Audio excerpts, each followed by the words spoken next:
Warning: the following review contains some spoilers, but the film being discussed is character-driven, not plot-driven. As such, said spoilers will not diminish appreciation of the film. We're going to make a recording. Bravo! It was wonderful, Bunny. Want to try another take? Well, I don't see why. That seemed perfect to me. Meryl Streep stars as modern history's most gloriously atonal soprano in Florence Foster Jenkins. That's coming up next on J042 Reviews.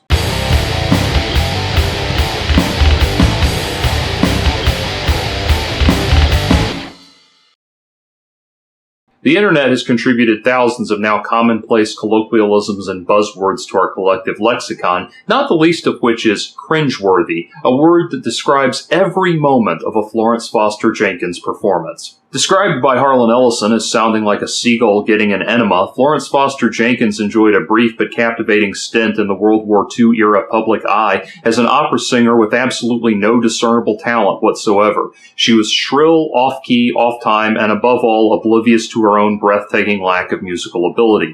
A wealthy heiress and lifelong patron of the arts, Jenkins was beloved by the New York City arts community for her lavish financial support and constant promotional efforts.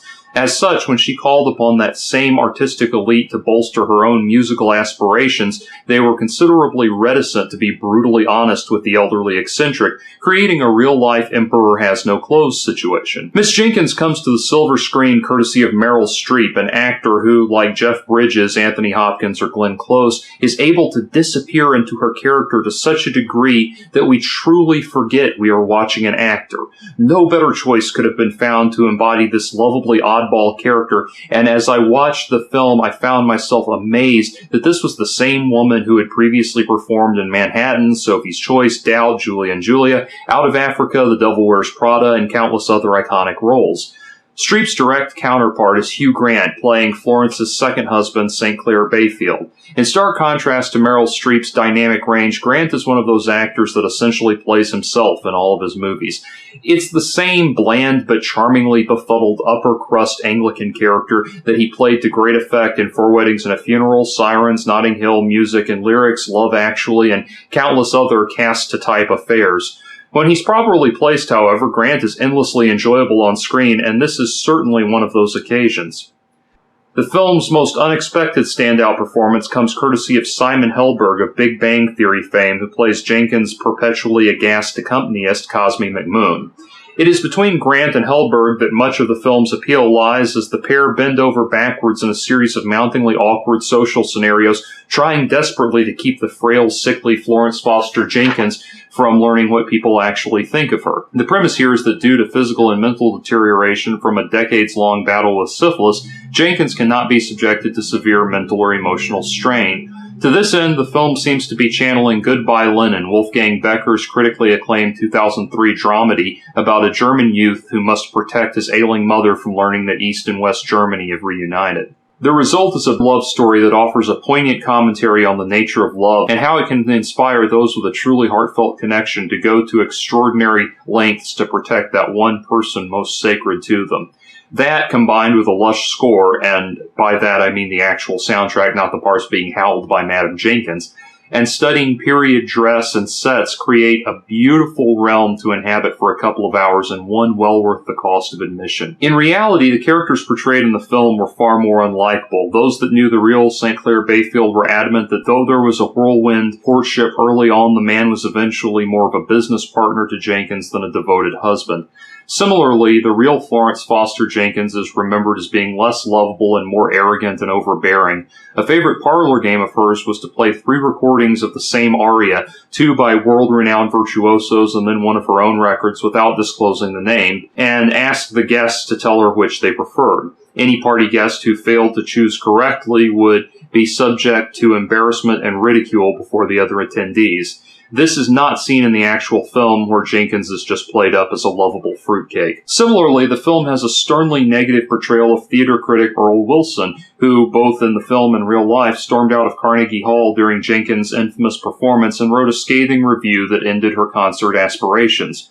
Rather than portray him as the noble dissenting voice that calls out a sham for what it is, the film sets him up as a bully, which is a rather odd choice considering that it then puts the audience in the uncomfortable position of seeing Wilson's refusal to be bribed by St. Clair as a moral shortcoming.